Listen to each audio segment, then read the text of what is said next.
Hello, Parkside Community Church. It's good to be with you again, even though it's through this recording.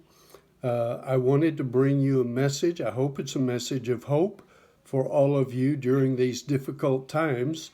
I want to read to you from 2 Corinthians chapter 12, beginning in verse 7. And lest I should be exalted above measure by the abundance of the revelation, a thorn in the flesh was given to me, a messenger of Satan to buffet me, lest I be exalted above measure.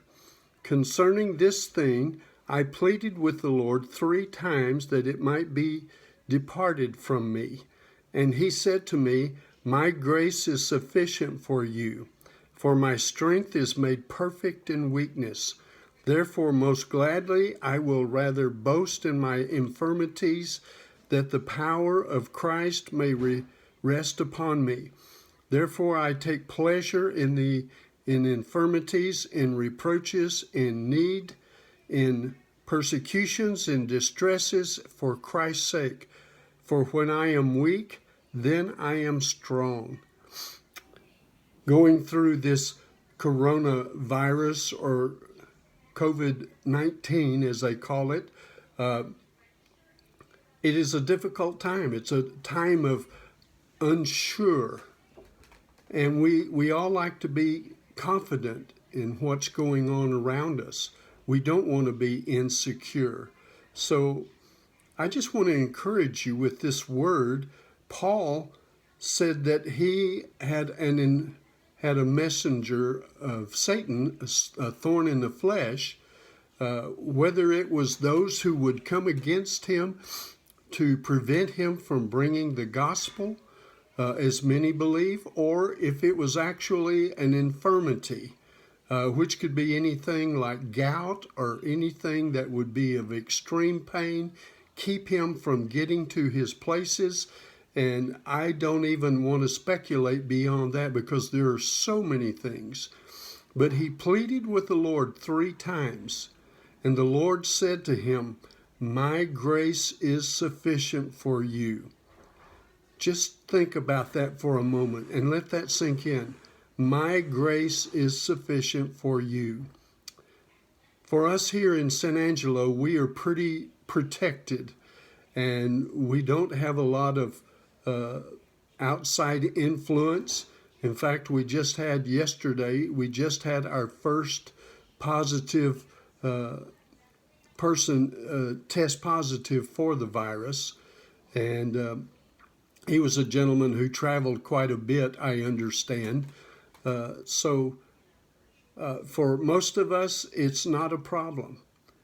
It could become that.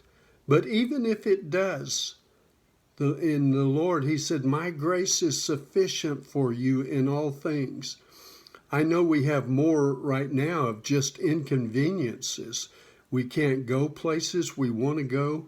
I understand hair salons and barbershops are closed, and I think Michelle had an appointment tomorrow, and she was looking forward to getting her hair done. And fortunately, we were able to get our dog into the groomer today, so that's not a problem.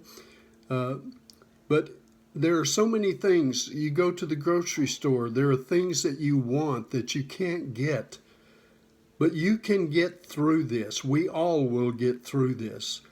And shutting down church, that just seems to me to be unthinkable. In my 45 years, we never had to shut down church for anything other than ice and snow, mostly ice. And so it's been a difficult thing.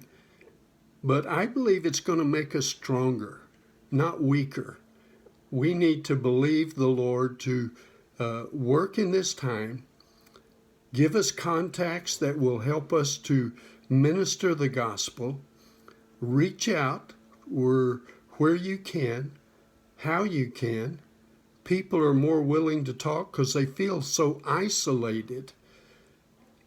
Be wise, keep the 10-foot rule set, but be wise.